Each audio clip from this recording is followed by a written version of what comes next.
mais non, mais on avait dit ingénieux, flegmatique, esprit vif, curieux. Pourquoi? Parce que en juillet 1930 disparaissait un très très grand romancier anglais, Sir Conan Doyle. Alors Sir Conan Doyle, c'est évidemment le papa de Sherlock Holmes, et vous étiez supposé le faire, le Sherlock Holmes, donc avec le...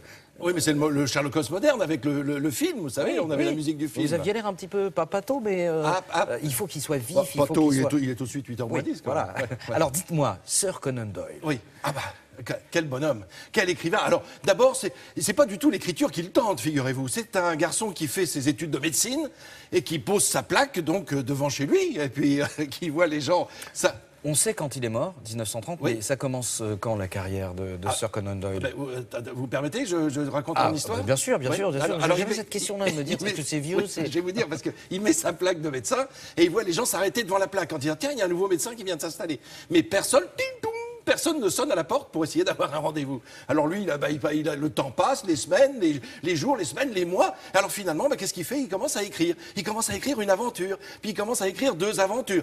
Il les propose à des journaux qui publient. Oui, qui publient. Mais très vite, il se dit, moi, il me faut un personnage. Si j'arrive à trouver un personnage clé que je vais pouvoir retrouver dans toutes les énigmes, qui va résoudre ces énigmes, mais il n'en veut pas un, il en veut 2. Il est malin, le bougre. Et ce qu'il veut, c'est un médecin puisque lui a fait médecine, donc il connaît le principe. Il n'a toujours pas de patient, d'ailleurs? Non, mais non, ça ne marche toujours pas. Après, il veut aller faire des études pour devenir ophtalmologiste, ça ne marche toujours pas. Donc, il continue à écrire. Alors là, par contre, ça a un succès incroyable. Au début, c'est publié dans les journaux, et puis très vite, ça va être publié en librairie, évidemment, et ça va avoir un succès, mais mondial, très rapidement, avant la fin du 19e siècle, puisqu'en 1890, il est connu du monde entier, Conan Doyle, qui va devenir Sir Arthur Conan Doyle en 1901. Mais ce que je vous propose, c'est de retrouver des images, parce qu'on a des images d'archives exceptionnelles où on va voir Sir Arthur Conan Doyle en personne, en vrai, et en mouvement, parce que c'est du film. Oui, regardez-le, il s'assoit dans son jardin, on va le voir quand il va se pencher un petit peu, il a un monocle juste sur le costume,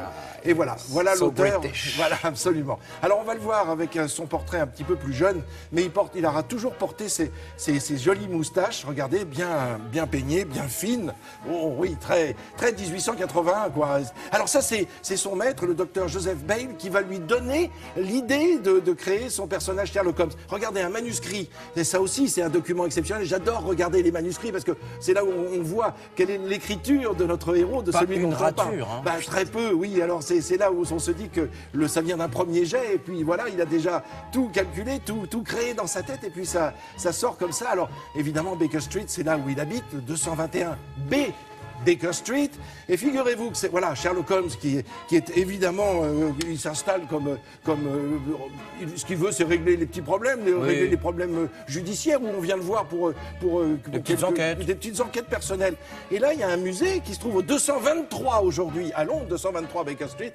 Et là, c'est à visiter. Voilà, on y est rentré un petit peu. C'est assez étonnant parce qu'on voit des objets. On imagine bien, il y a encore cette odeur. On imagine bien Sherlock Holmes et son copain de toujours, le docteur Watson. Alors voilà. Vous vouliez m'en parler de ce docteur Watson? Oui, parce que ce docteur Watson, lui, il est là pour poser les éléments. Hein. Il n'est pas là pour résoudre des problèmes. C'est bien comme ça que Conan Doyle, que l'on voit ici, avec sa 2e épouse et ses 3 enfants. Et voilà, il veut que ce docteur pose les problèmes. Et en fait, c'est Sherlock qui, lui, est destiné à résoudre ces problèmes en passant par vous savez, les petits fils, on va tirer une petite bobine. Du coup, ça dénoue en partie l'énigme. Mais après, on retombe sur une autre question et ainsi de suite. C'est le principe même de Sir Arthur Conan Doyle. Quand il disparaît en 1930, eh bien, figurez-vous qu'un certain commissaire Maigret a déjà commencé ses aventures. Vous voyez, on a l'impression qu'il y a tout une filiation. Un petit peu, même si les personnages n'ont rien à voir entre eux, bien entendu. Bien sûr. Est-ce qu'on peut dire que c'est l'inventeur du détective privé tel qu'on le connaît? Et puis, alors, toutes les séries ensuite, américaines, anglaises et françaises,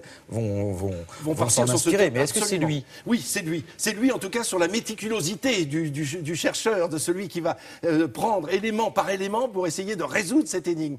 Et vous savez qu'il n'a écrit que 4 romans. 4 romans, mais 56 nouvelles. Donc ce sont surtout les nouvelles qui font partie de notre culture générale et de notre mémoire collective. Sir Arthur Conan Doyle, qui a été donc anobli, enfin il a été fait chevalier, très exactement, par le roi Édouard VII en 1901. Et au début, il voulait pas. Il avait dit, oh ben non, quand même, je mérite pas, tout ça. Puis sa maman a pris le téléphone, dit, tu y vas tout de suite. Tu dis oui à sa majesté. Et tu prends la médaille. Et c'est fini. Alors figurez-vous, on va passer par Julia Duet, parce que figurez-vous que Sherlock Holmes, aujourd'hui, non seulement il continue d'exister, mais il est connecté. Exactement, ultra connecté. Il est très plébiscité sur Internet. Déjà, vous allez sur les sites comme un site londonincognito.fr.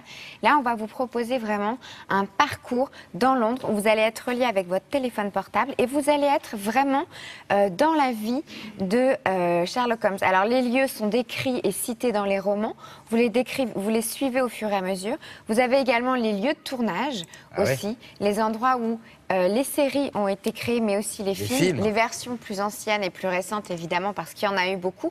Vraiment, on a envie de prendre la pipe, le chapeau pour un tour de Londres et vraiment de rentrer dans l'univers de Sherlock Holmes. On va se promener et voyager dans le Londres de 1890. Alors, autre chose, vous avez une appli, il y en a plusieurs, figurez-vous, mais celle-ci est très, très bien. C'est vraiment une mise en écho, un livre où vous allez vous plonger dans cet univers avec vraiment la magie du cinéma. C'est une espèce de livre application avec des sons, des images. Vous avez d'un seul coup du sang qui va éclabousser la page, le cri qui va retentir au moment du meurtre. Vous êtes vraiment dans l'enquête et vous suivez l'enquête et vous enquêtez avec lui. C'est très bien fait. Bon. Eh ben, j'espère qu'il n'y aura pas de sang sur les murs pour la météo. On va voir ça tout de suite.